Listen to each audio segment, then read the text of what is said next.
What's up, everybody? Did you like that? I thought I'd come in with a pretty upbeat intro this time. And, well, we just peaked, so you guys can stop listening now. Just kidding. It's Wednesday. Hump day. Not bad. I don't really like Tuesdays, so Wednesday's good. But I went back and listened to the episode from this morning, and God, I need to stop doing these while I'm tired. I sounded like I was falling asleep at my phone. So, anyway, I keep seeing people constantly talking about celebrities and professional athletes and, famous people. People who are good at particular things like sports, acting, or, whatever. But I'm seeing these people being portrayed as, idols to some people, which doesn't make sense to me. Because shouldn't you base that off of qualities that you wish you possessed? And I guess if, you value athletic ability or the ability to pretend to feel certain emotions and, kind of fake it, I guess, then those are good idols to have. But this episode's going to focus mostly on heroes. And all my heroes are people that I've actually met. And I want to tell you about one real quick. This person gave me the single best piece of advice that I've ever received. And it was one of those situations where, they give you the advice and you're like, oh yeah, I got it. But it doesn't really hit you until later. And it was my freshman English teacher, Mr. Martin, which this was about 10 years ago. Mr. Martin was, I wouldn't say young exactly, but he looked like he never aged. He was one of the cool teachers in school. While he may have been, getting older, he was certainly youthful in spirit. And that was one of the things I always admired about him. And at the time, I didn't really admire most adults. I was kind of a know-it-all back at this time. Kind of a smart ass. Thought I had everything figured out. And I had first period with him.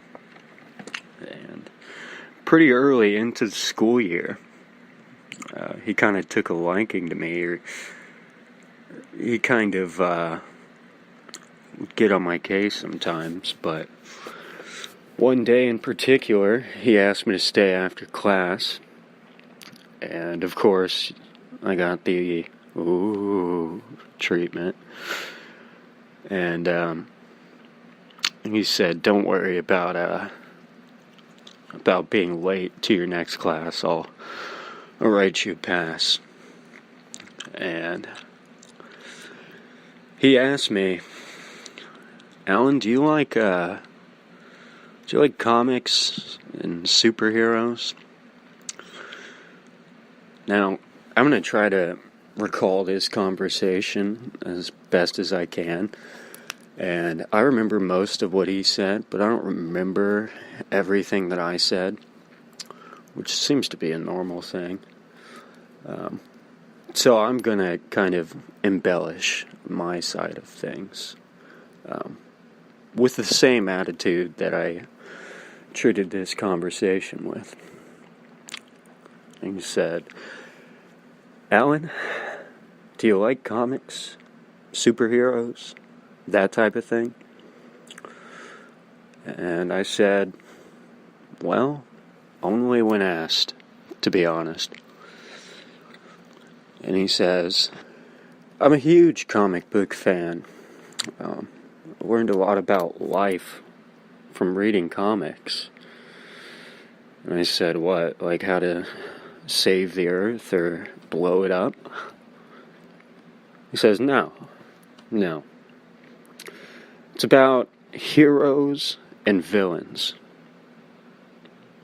Okay. Do you know what makes a truly great comic?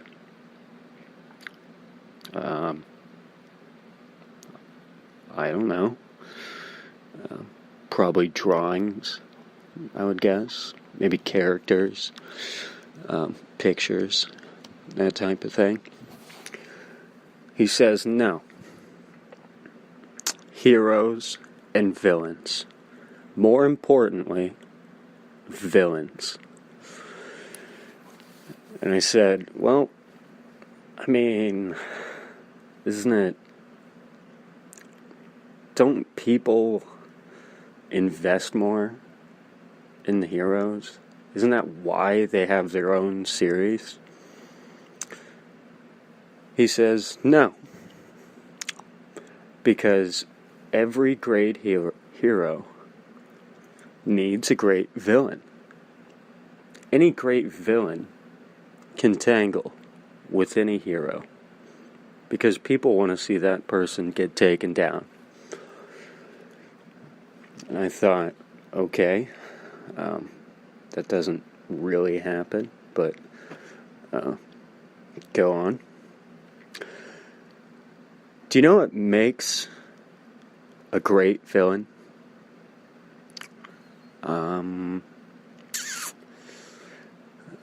I don't know, goons, guns, villainy, weapons, I don't know, death? He says, no. Every great villain believes that they are the hero.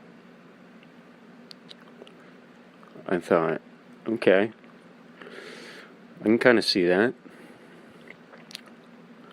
He says, and sometimes the villains start out as heroes. Or they're not villains to begin with. I thought, yeah, that makes sense. Origin stories, stuff like that. And he goes, all a villain is a hero who's lost sight of reality and the way they use their power.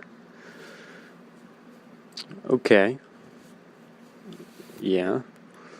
The villain believes in their head that they are doing the right thing. They believe that what they're doing is what's right for everyone. And they will do anything, in some cases, to achieve that. And that's why they're the villain.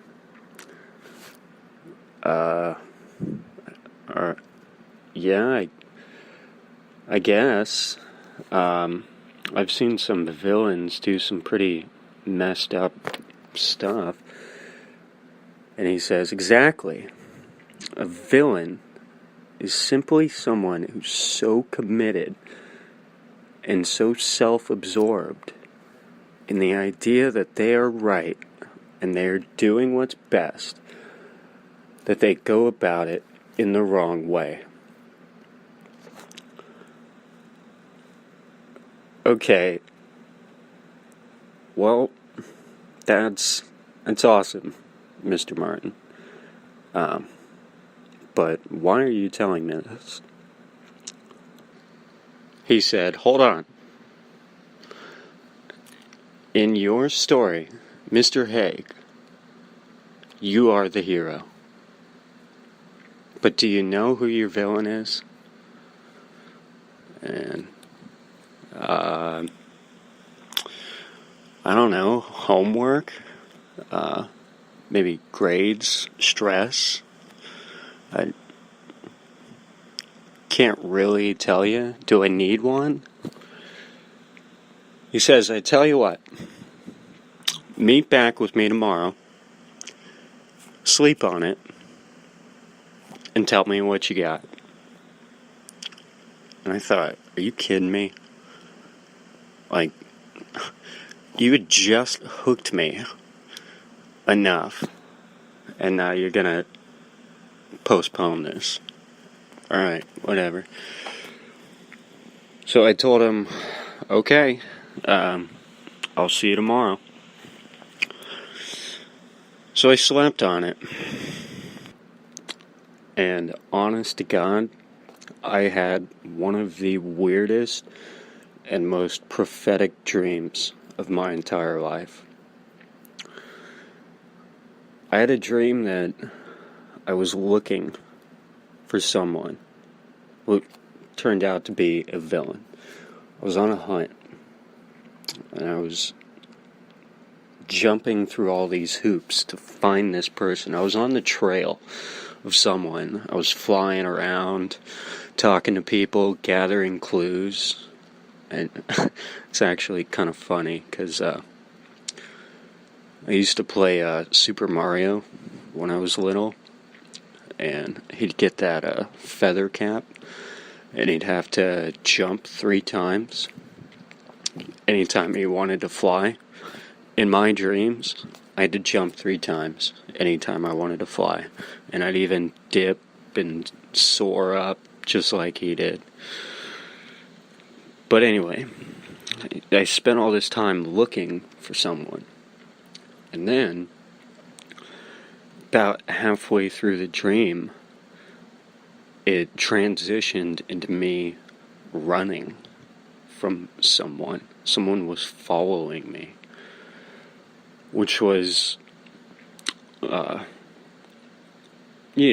the turn I wanted this dream to take. And at this point, I was kind of cursing Mr. Martin subconsciously. They catch up to me, and it's one of those things where someone runs up and you wake up. And I thought, well, that would have been worth it if it gave me any answers. And went back to school. I had class, and I stayed after to talk to Mr. Martin. And I didn't tell him about my dream, but I kind of wish I would have, based on what he told me.